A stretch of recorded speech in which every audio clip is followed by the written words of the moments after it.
Voy a estar hablando sobre este libro. Es un libro que le hará sabio, pero no listo. Hay muchos otros libros que pueden hacerte listo, pero no todos le harán sabio. Yo prefiero ser sabio que listo. Siendo listo, ganará mucho dinero. Siendo sabio, le sacará el máximo partido a la vida. La gente lee este libro de formas distintas. Algunos usan lo que yo llamo el método medicinal. 10 versículos al día mantienen alejado al diablo. Otros usan notas devocionales y tengo la intuición de que estudian más las notas que el libro y que leen el pasaje en cuestión rápidamente y entonces estudian las notas correspondientes. ¿Cómo quería Dios que leyésemos su palabra? Quiero empezar diciéndoles que, en un principio, la palabra Biblia era plural, no singular. La palabra Biblia quiere decir libros, y esta es una colección de libros, es una biblioteca. Hay distintos tipos de libros. Hay canciones, hay proverbios, hay libros históricos, hay libros proféticos, y es tremendamente importante leer la Biblia libro por libro. Verán, alguien ha dañado bastante nuestras Biblias. Han puesto números de capítulos y versículos en ellas y muchos cristianos se han convertido en personas de texto. Y citamos Juan 3:16. Yo siempre estoy citando Ezequías 3:16 y me invento lo que dice y puedo ver a la gente pasando las páginas de sus Biblias buscando Ezequías 3:16. Pero no está allí. Alguien que estuvo escuchando mis cintas durante mucho tiempo me dijo: David, ¿por qué se supone que es usted un maestro de la palabra y nunca da el número del capítulo y los versículos? Y yo le respondí: porque no son parte de ella, y Dios nunca tuvo intención de que estuvieran allí. La han dividido de una forma que Él nunca quiso. ¿Qué otro libro leería en el que cada frase esté numerada? ¡Qué locura!, ¿no? Así que aquí tenemos una colección de libros diferentes y necesitamos preguntarnos acerca de cada libro qué tipo de libro es, por qué se escribió, acerca de qué se trata. He escrito un libro llamado El nacimiento cristiano normal, sobre nacer de nuevo y cómo ayudar a personas que acaban de experimentar ese nacimiento. Y para sorpresa mía, cuando se publicó, la Biblioteca Británica lo catalogó bajo parto. Con lo cual, si usted quiere encontrar este libro en su biblioteca pública, tiene que buscarlo en la sección de ginecología. ¿No sería ridículo ir a su biblioteca y sacar un libro sobre jardinería cuando quiere aprender a cocinar? ¿O sacar una novela cuando quiere estudiar computación?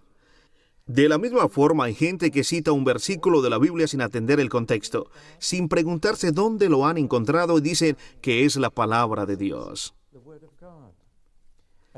Un ejemplo clásico de esto es la cita: todo lo puedo en Cristo que me fortalece. Pues bien, ¿a qué se está refiriendo aquí el apóstol?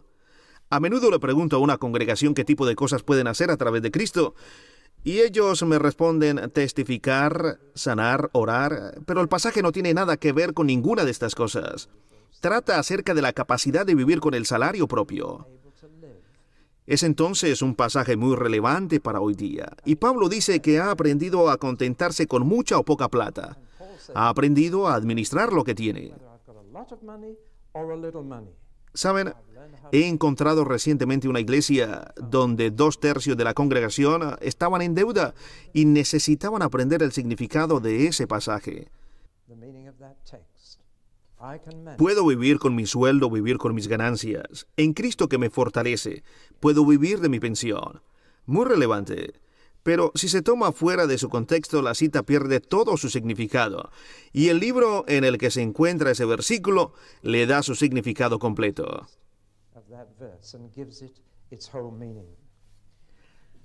Ahora vamos a empezar con los evangelios. Son una clase única de libros. En el Nuevo Testamento encontramos libros históricos, epístolas, un libro profético, pero hay 4 libros que son únicos. No encontramos algo parecido a ellos en ninguna otra literatura y los hemos llamado evangelios. ¿Qué es un evangelio?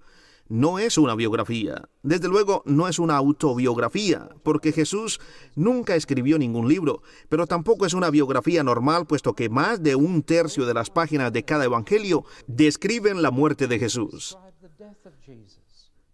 No conozco ninguna otra biografía en la que 1/3 de sus páginas están dedicadas a la muerte de alguien, no importa cómo sea de espectacular o trágica.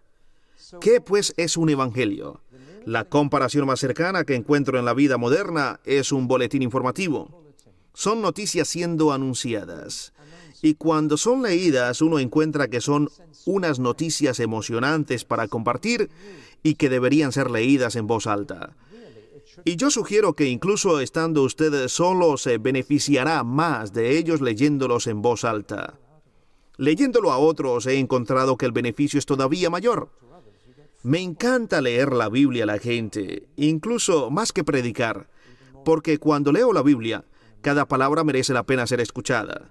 Sin embargo, cuando predico, eso no es del todo verdad. Por lo tanto, es un género literario único y los escritores de los evangelios fueron testigos de algo. Vieron algo que ocurrió, lo escucharon y quisieron anunciar las nuevas a otros. De manera que un evangelio es un boletín informativo algo extendido. Así es como apareció. A medida que pasaba el tiempo, los testigos presenciales de aquello que Jesús había hecho y dicho eran menos y menos a medida que morían de muerte natural o perseguidos. Pero al mismo tiempo la iglesia crecía y crecía y se extendía más y más, lo cual produjo un conflicto.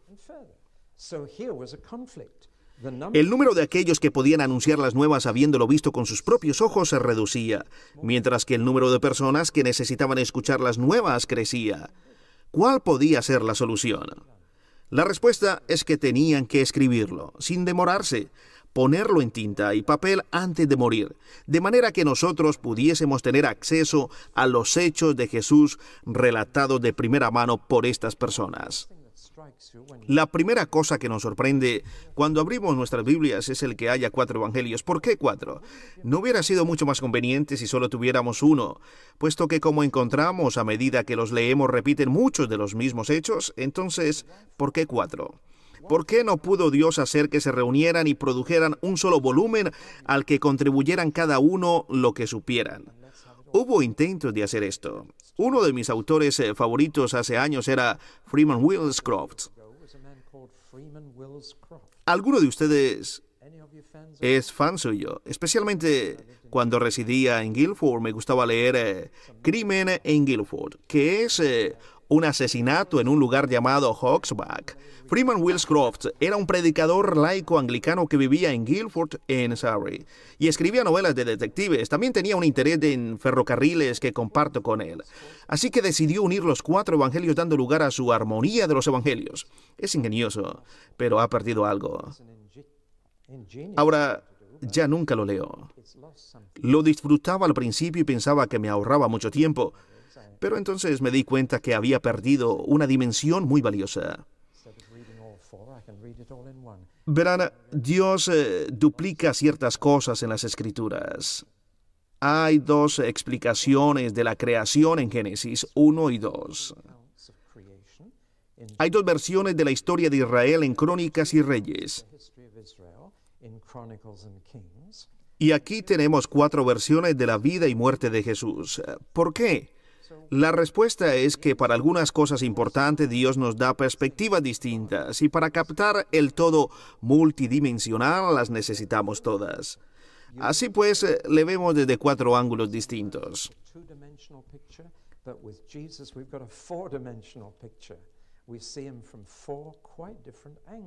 A modo de ilustración, aunque no he estado en prisión, sabía que si fuera, me tomarían una fotografía así y otra de este lado.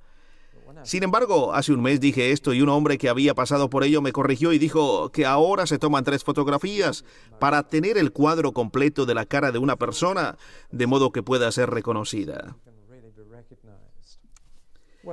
Una de mis máquinas preferidas es el Concorde.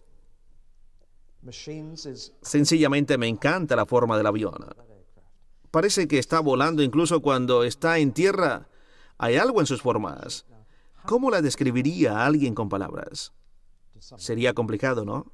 Bueno, se podría decir que tiene la forma de una delta y se entendería como la forma de la letra griega D o delta. Esa es la razón por la que se llama así. Pero si ahora lo mira así, ¿qué forma tiene ahora? De hecho, si usted quisiera llevar una fotografía del Concorde a una persona, tendría que tomar al menos 4 o 5 fotografías o nunca entenderían la forma de la cosa. Es increíble desde todos los ángulos. Pues bien, Jesús es la persona más increíble que jamás haya vivido. Y por lo tanto Dios inspiró a 4 personas para que le vieran y escribieran lo que veían para nosotros. Es fácil decir que cada uno veía una persona distinta, o la misma persona manifestándose de forma distinta, o decir, como se ha hecho la norma, que Marcos muestra a Jesús como el Hijo del Hombre. Él fue el primero en escribir un evangelio y fue el más corto. Y que después vino Mateo, que mostró a Jesús como el Rey de los judíos. Lucas escribió el tercero en orden cronológico y nos muestra al Salvador del mundo, y Juan el cuarto, donde se muestra al Hijo de Dios. Esa es una forma bonita de decir que son 4 perspectivas distintas. Pero necesitamos profundizar más que eso. Hay 2 aspectos que tenemos que explorar. El escritor. Me estoy adelantando. Concentrémonos en esa parte central. Hay 3 etapas cuando se escribe acerca de la vida de una persona que ha muerto. Las primeras publicaciones nos hablan de lo que la persona hizo. El obituario en el Times hace eso. Eso es lo primero que suscita el interés de la gente en una gran persona que ha fallecido, lo que hizo. Pero después se interesan más en lo que dijo, con lo que se empiezan a publicar su correspondencia y sus charlas. La última etapa es la de la biografía, cuando la gente quiere profundizar en todo lo que la persona era, su carácter, su personalidad, qué le motivaba, qué le hacía funcionar, cómo era en realidad.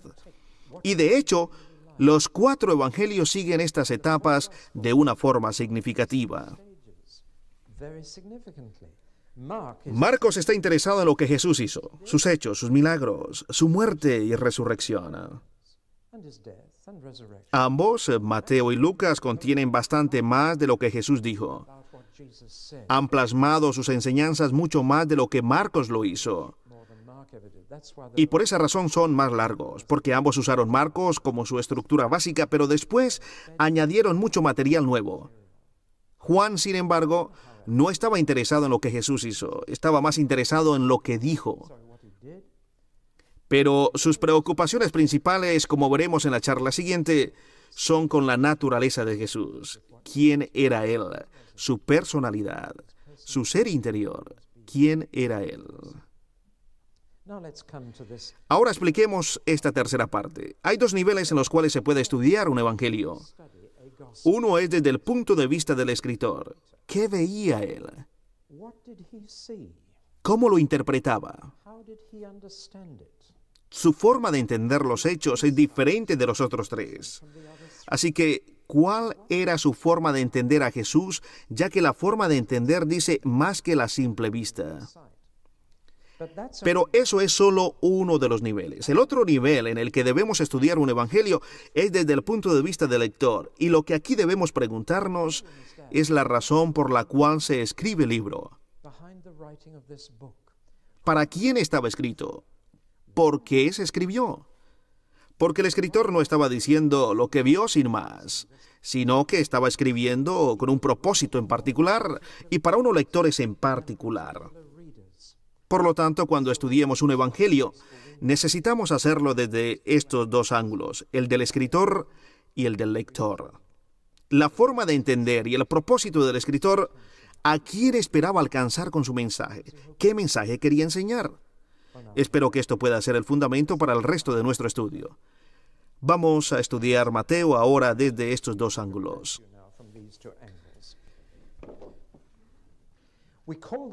Llamamos a los 3 primeros evangelios los evangelios sinópticos. Usted debe haber oído este término. Se compone de 2 palabras griegas, sin, unidos, y óptic, ver, observar.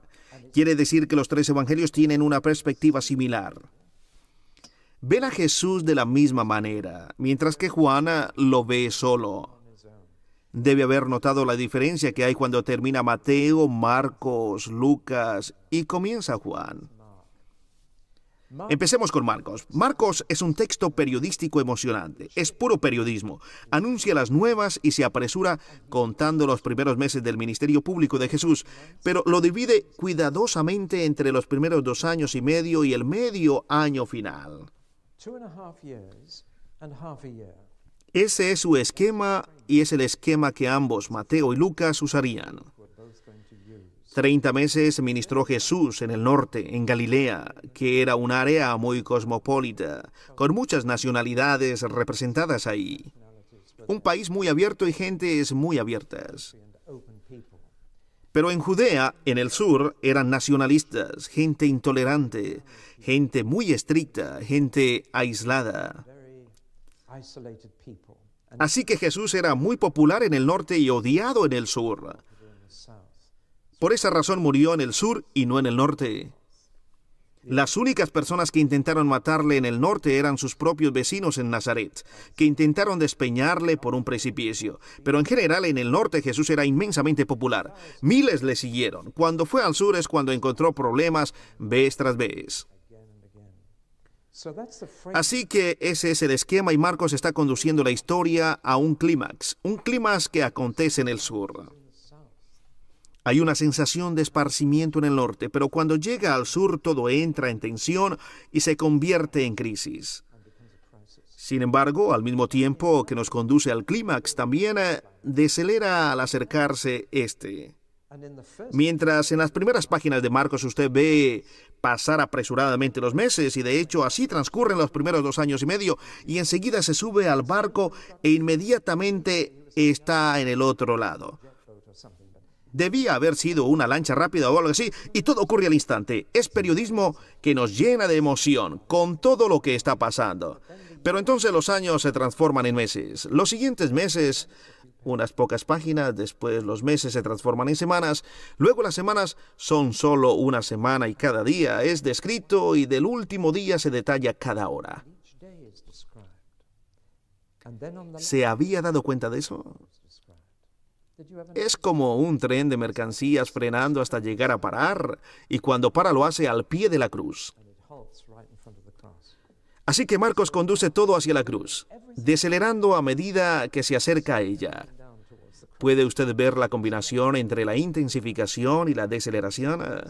Es una obra maestra de periodismo y es probablemente el evangelio que da a leer a una persona que no sepa nada sobre Jesús y quiera conocer a esta persona tan emocionante en la que creemos. Ahora dirijamos nuestras miradas a Mateo, sin tener en cuenta Marcos. Mateo usa Marcos como su esquema, pero lo ha cambiado considerablemente. Primero lo ha hecho más largo, más cantidad. Ha añadido bastante. La historia de su nacimiento, de su concepción, de los magos de Oriente, todo este ambiente navideño. ¿Saben? Nada de esto lo encontramos en Marcos. Marcos comienza su historia cuando Jesús tenía 30 años, pero Mateo empieza desde mucho antes que eso y añade muchas cosas. Así que comienza antes, altera muchas cosas. Miraremos en detalle estas cuando lleguemos a ellas. Pero en realidad cambia cosas de Marcos para resaltar otro aspecto. Relata la parábola de la oveja perdida en otro contexto totalmente diferente, de modo que la oveja perdida ya no es un pecador, sino un creyente que se ha apartado. No menciona muchas cosas, porque sobre todo está interesado en las palabras de Jesús. Hay mucha más enseñanza en Mateo, y esta está recogida en sermones, de los cuales hay 5 importantes en Mateo, y el más conocido es el primero, el Sermón del Monte. Pero hay otros 4 y Mateo es atípico en esto. Cuando Lucas escribió su evangelio, no hizo eso. Distribuyó las enseñanzas de Jesús a lo largo de la narrativa, pero Mateo lo recoge bajo 5 temas principales, los cuales estudiaremos a continuación, y lo hizo con un propósito en mente. Seguramente Jesús los dijo en momentos distintos, pero Mateo dijo, los agruparé juntos en 5 bloques. Mateo era judío y la ley de Moisés estaba recogida en 5 bloques. Los 5 primeros libros de la Biblia. Los llamamos el Pentateuco, que quiere decir 5 libros. Los 5 libros de Moisés. Los 5 sermones de Jesús. ¿Qué está diciendo Mateo? Está diciendo que hay una nueva ley, y ya no es la ley de Moisés, es ahora la ley de Jesús. Volveremos a esto más adelante. La estructura es muy interesante. Alterna entre enseñanzas y hechos. Hay un bloque con las enseñanzas, después otro bloque con hechos, y así sucesivamente 5 veces, con lo cual el resultado es un sándwich. Usted puede ver en su mente la estructura de Mateo, 5 sermones, cada uno seguido por 5 relatos de los hechos de Jesús que ilustran su sermón. Vemos cómo Jesús se comunica en palabra y hechos, así como nosotros deberíamos proclamar el Evangelio con palabras y obras. La gente tiene que ver y oír, y eso es lo que Mateo está diciendo. Marcos no lo decía, Marcos nos invitaba a ir y ver aquello que Jesús hizo, pero Mateo dice, venid y oíd lo que dijo, ved lo que hizo, y alterna entre las dos hasta que tenemos el sándwich de 5 capas. Después añade la historia del nacimiento al principio y de la muerte y la resurrección al final y tenemos su evangelio. Así que podemos ver cómo lo ha organizado. Una de las cosas que nos impacta cuando leemos el Evangelio de Mateo es que es muy judío y está claramente dirigido a una audiencia judía.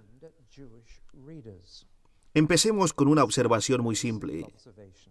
A ningún judío le gusta decir Dios. Están tan asustados de tomar el nombre del Señor en vano que nunca he conseguido persuadir a un judío a que me diga cómo decir Yahvé, que tengo entendido que es el nombre hebreo para Dios. He intentado trucarles, preguntándoles cómo se pronuncia el nombre de Dios y dicen, ya. Y me dicen que no les voy a hacer caer en la trampa, así que no lo dicen. Están tremendamente asustados de tomar el nombre del Señor en vano y por ello prefieren decir cielo en lugar de Dios. Dicen que los cielos le ayuden, ore a los cielos, que los cielos le bendigan. Esa es la razón por la que en el Evangelio de Mateo no encontramos la frase el reino de Dios, como lo hacemos en todo Lucas. Cuando Mateo habla de Jesús, habla del reino de los cielos y eso demuestra su sensibilidad hacia su audiencia judía. Si usted compra el periódico judío, nunca leerá en él la palabra Dios. En vez de ello encontrará frecuentemente una G, un guión y una D. Eso es Dios. Dios en inglés. Usted sabe que es Dios, pero ellos no se atreven a deletrearlo completamente para no tomar su nombre en vano. Y por lo tanto Mateo habla del reino de los cielos. Eso nos muestra que está pensando en lectores judíos. Porque Mateo, recuerden, veía a Jesús como el rey de los judíos y ese es un gran mensaje que está presente a lo largo del libro. Hay también otras cosas que nos dicen que Mateo pensaba en lectores judíos. Una es que hace referencia al Antiguo Testamento más que ninguno de los otros evangelios. Una de sus frases favoritas es para que se cumpliese lo que fuese dicho por los profetas o por el profeta. Esta frase aparece 13 veces en la historia del nacimiento de Jesús y en ellas hace referencia a Miqueas, Oseas, Jeremías e Isaías. Solo en la historia del nacimiento. Está diciendo algo. Una de las razones por las que Mateo está en primer lugar en el Nuevo Testamento, incluso cuando no fue escrito el primero, es que cumple la función de nexo con el Antiguo Testamento mejor que los otros y así parece dar continuidad. Si usted ha leído el Antiguo Testamento y está sumergido en él, puede leer Mateo y ver las promesas del Antiguo Testamento siendo cumplidas en Mateo. Hay en total 29 citas directas del Antiguo Testamento en este libro, pero hay 121 referencias indirectas, alusiones, 121. Este es un hombre sumergido en el Antiguo Testamento, que es la razón por la cual dedica tanto tiempo a explicar que Jesús nació en Belén. Porque los profetas habían dicho, Belén Efrata, de ti me saldrá el que será Señor en Israel. Y entonces Mateo enfatiza Belén más que ninguno de los otros. Saben, en una ocasión cuando Jesús estaba predicando a alguien en la multitud, dijo, «Este es el Cristo». Y alguien respondió diciendo que no podía ser porque venía de Nazaret. Y me sorprende que Jesús se quedara callado. Yo no habría podido hacerlo. ¿Y usted? Yo hubiese querido gritar, «Se equivoca usted, no es de Nazaret, es de Belén». Jesús no respondió. Pero Mateo, escribiendo para lectores judíos, dice, Jesús venía de Belén, que lo sepan. Esa es la razón por la que incluye la historia del nacimiento, para que los judíos sepan que estaba cumpliendo las profecías. Ahora, por supuesto, el por qué fue crucificado, que representaba un gran problema para los judíos. Ellos no pueden entender un rey que permite que le crucifiquen. Y Mateo deja perfectamente claro que Jesús era inocente. Lo enfatiza continuamente. No permite que el lector judío pueda pensar que Jesús era culpable de blasfemia y que merecía la muerte del criminal, como un hombre que había roto la ley de Dios. También hay un énfasis en Mateo, como no lo hay en ningún otro evangelio, en que Jesús no vino a abolir la ley, sino a cumplirla.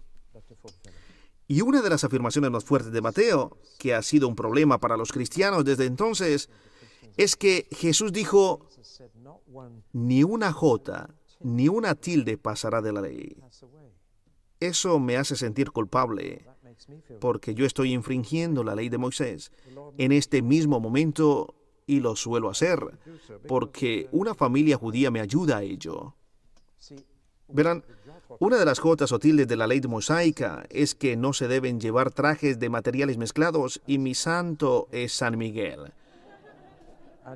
Y una familia judía me ayuda a infringir la ley. Así que, ¿qué quiere decir Jesús con una jota o una tilde?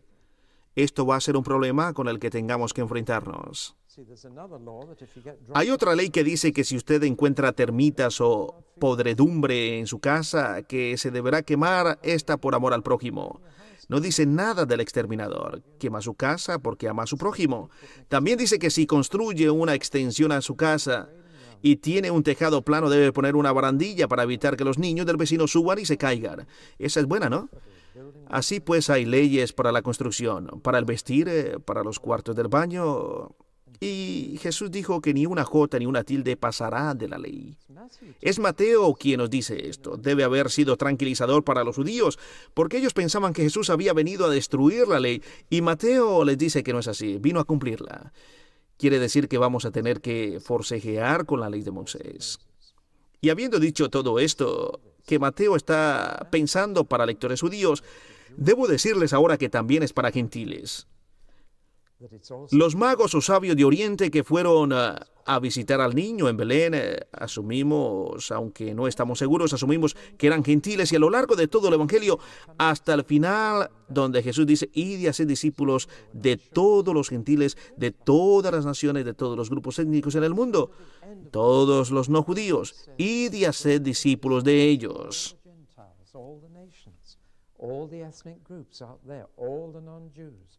Así que Mateo no está escribiendo solo para lectores judíos, como muchos han pensado. He escuchado a muchos decir que Mateo es el evangelio para los judíos, y no lo es. Es el más útil para dar a un judío, y puedo recordar haber conocido a un judío que se convirtió leyendo el capítulo 1 de Mateo. ¿Pueden creérselo? Esa es la genealogía. Todo los engendró. ¿Recuerdan? Cuando leí la Biblia por primera vez pensé que no hacían más que engendrar en aquellos días. Engendró, capítulos enteros engendrando. Y ahí lo tenemos también, en el primer capítulo de Mateo. El árbol genealógico de Jesús.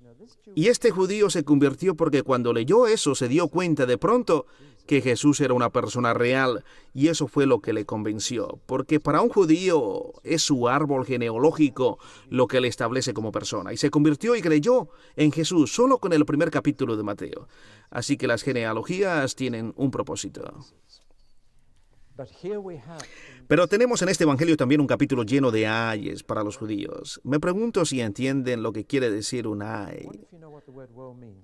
Es una maldición. Es lo contrario de la palabra bendita. Y Jesús dijo tanto ay como bendita. Siempre que voy al mar de Galilea recuerdo los ayes de Jesús por esta razón. Si hoy usted va a Israel, se puede alojar en un hotel a las orillas de Tiberias. No esta semana, porque he oído que todos los hoteles están inundados, ya que el nivel del mar de Galilea ha subido así. Toda la nieve de Hermón se ha derretido y los hoteles están inundados cuando decían que el mar de Galilea tardaría 4 años más en llenarse. Ahora está por todas partes, pero se alojaría en Tiberias. ¿Y sabe por qué? En los días de Jesús había 250.000 personas viviendo en las orillas de Galilea, en 4 ciudades principales. 250.000 era el área más poblada, así que hoy en día cuando los turistas lo ven dicen, ¡qué bonito es! Lo veo como Jesús lo veía, las colinas verdes. Eso es puro romanticismo. Había 250.000 de personas viviendo alrededor del lago. ¿Dónde están? ¿Dónde están las ciudades? La respuesta es que Jesús dijo, ¡ay de ti, Capernaum! ¡Ay de ti, Betsaida! ¡Ay de ti, Corazín! Y todas han desaparecido. El único pueblo que no maldijo fue Tiberias y está todavía allí. Les diré, cuando Jesús maldice, eso es algo que nos debe poner a temblar. En el Evangelio de Mateo, Jesús maldijo a los judíos. Dijo, ¡ay de vosotros que amáis las primeras sillas en la sinagoga! ¡Ay de vosotros que amáis que os llamen rabí, maestro! ¡Ay de vosotros! Es el capítulo 23, y rebosa de ayes contra los judíos. Así que Mateo es un reportero honesto, y aunque está escribiendo para los judíos, les cuenta la verdad, como Jesús la veía sobre los judíos.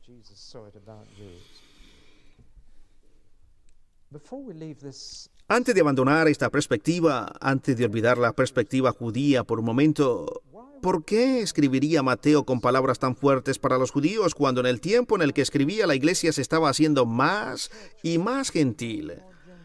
Y una separación se estaba abriendo entre los judíos y la iglesia. Y de hecho, en el año 85, justo después de que Mateo escribiera, los cristianos estaban siendo excomulgados de las sinagogas. A los creyentes judíos no se les permitía más el reunirse en las sinagogas y la separación era definitiva. Recuerdo que una vez tuve problemas serios por decir que ni a Abraham ni a Moisés se les consideraría para la ciudadanía israelí hoy día. Hoy ha habido un silencio fúnebre, pero era verdad.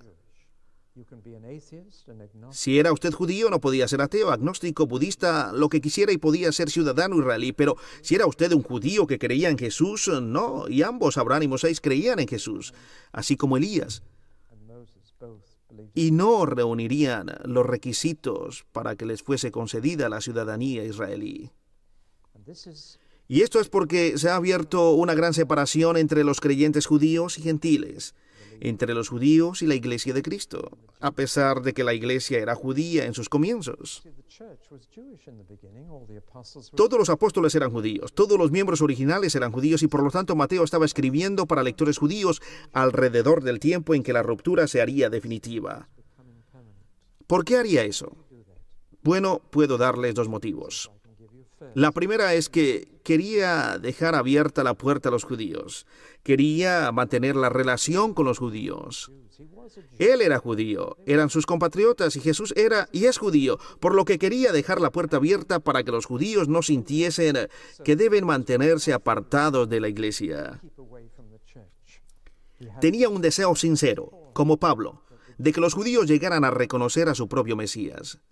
Pero la otra razón por la que creo que escribió un evangelio dirigido a los judíos en particular es la siguiente. Creo que quería que los cristianos no olvidasen nunca sus raíces judías y Mateo, de todos los evangelios, sitúa a Jesús dentro del judaísmo. Le sitúa en la historia judía. Nos proporciona su genealogía hasta Abraham y David. Así pues, está diciendo a los judíos, por un lado, que no tienen que huir de los cristianos, y a los cristianos, por el otro lado, que no tienen que huir de los judíos. Y de algún modo, este evangelio forma un punto de unión entre judíos y cristianos. Siempre ha sido así y ha jugado un papel único en esa tarea en particular.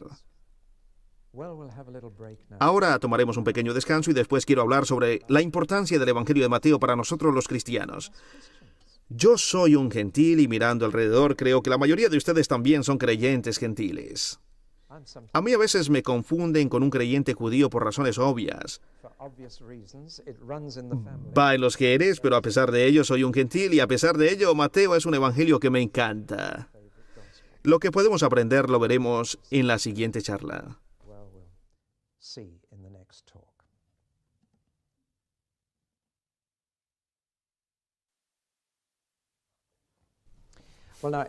En la última charla estudiamos Mateo como un evangelio para gente judía e intenté mostrar cómo vez tras vez usaba la perspectiva del pensamiento judío, cómo puso las raíces del evangelio de Jesús en el Antiguo Testamento, cómo explicaba cosas para los judíos, cómo mostraba su sensibilidad hablando acerca del reino de los cielos en lugar del reino de Dios. Pero ahora vamos a estudiar el Evangelio de Mateo como cristianos. Él lo escribió principalmente para creyentes. No sé si se dan cuenta de que 2 de los 4 evangelios están escritos para pecadores y 2 están escritos para cristianos. Y que esa es una división fundamental entre ellos. Y debemos saber cuál es cuál. ¿Lo saben? ¿Cuáles piensan que son? Déjenme decírselo, en caso de que se equivoquen. Marcos y Lucas fueron escritos para pecadores, para inconversos. Y ambos son muy adecuados para dar a personas que no son cristianas, pero que quieren saber acerca de Jesús. Lucas, por supuesto, tiene esas parábolas sin igual del hijo pródigo y el buen samaritano, muy conocidas las dos. Así que creo que a un no creyente le aconsejaría que leyese Lucas. Nunca daría a Juan. Es una tragedia que se use tanto Juan en evangelismo. Es un evangelio muy profundo y no creo que un inconverso pueda comprender los primeros 3 versículos del primer capítulo, por no decir el resto. La razón por la que se usa es porque se espera que lleguen al menos al capítulo 3, donde leerán deben nacer de nuevo. Y que lean un poco más adelante Juan 3:16 y entiendan el evangelio, pero en realidad Juan al completo no es nada adecuado. Mateo y Juan fueron escritos para creyentes, para cristianos que ya están comprometidos, aunque no usaban el término cristiano en aquellos días. Este fue un apelativo dado por otros a la iglesia, pero ellos se referían a sí mismos como discípulos, y esa es la palabra clave en el Evangelio de Mateo. Es un evangelio para discípulos, es un evangelio para quienes ya se han comprometido a seguir a Jesús y aprender de Él. Es el único evangelio que emplea la palabra iglesia. ¿Se dio cuenta de eso? Marcos no lo hace, Lucas y Juan tampoco, pero aparece 2 veces en el Evangelio de Mateo y es interesante que usa la palabra con 2 significados bastante diferentes. En la primera mención, capítulo 16, Jesús dice, edificaré mi iglesia. Está inmediatamente después del punto crucial en el que Pedro confiesa, tú eres el Cristo, el Hijo del Dios viviente, que acaba con los 30 meses en el norte, pero Jesús enfoca su mirada a Jerusalén desde ese día. Y cuando Pedro dijo, tú eres el Cristo, el Hijo del Dios viviente, Jesús respondió, ahora puedo hacer las 2 cosas que vine a hacer. Y usó 2 palabras que nunca antes había empleado.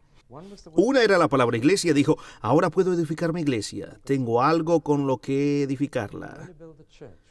Porque solo se puede edificar la iglesia con aquellos que saben quién es Jesús. Y después dijo, y ahora puedo morir en una cruz. Nunca antes había mencionado la palabra iglesia y la palabra cruz en 2 años y medio. Pero ahora que la gente sabía quién era, se dijo a sí mismo que podía hacer aquello a lo que había venido. Entonces, nuestro querido Pedro, que cada vez que abría su boca metía la pata, dijo la verdad. Dijo, tú eres el Cristo, el Hijo del Dios viviente. Y Jesús le dijo, eso no lo descubriste tú, sino que mi Padre te lo reveló. Después dijo, ahora puedo edificar mi iglesia. Y a Pedro le gustó eso, especialmente porque él iba a ser la roca. Entonces Jesús dice, ahora puedo morir en la cruz. Y Pedro dice que no hará tal cosa. Acababa de declarar que Jesús era el rey y ahora está diciéndole lo que no debe hacer. Una situación un tanto humorística, aunque si escucha algunas oraciones cristianas, nosotros también hacemos eso a menudo. Así que ahí tenemos la palabra iglesia, refiriéndose claramente a la iglesia universal, toda la iglesia de Jesús. Y solo hay una iglesia de Cristo y Él la está edificando. Gracias a Dios, no nos dijo que la edificásemos, sino que Él la edificará. Pero después, en el capítulo 18, usa la palabra otra vez y claramente no quiere decir la misma cosa. Porque dice que si tu hermano peca contra ti, ve y repréndele, estando tú y él solo. Si te oyere, has ganado a tu hermano. Mas si no te oyere, toma aún contigo a 1 o 2 testigos. Si no los oyere a ellos, dilo a la iglesia. Ahora, si esto quiere decir la Iglesia Universal, usted tendría que pasar el resto de su vida en un avión. Por lo tanto, la palabra iglesia puede usarse también para una comunidad local a quienes poder hablar. Y esos son los 2 significados de la palabra iglesia en el Nuevo Testamento.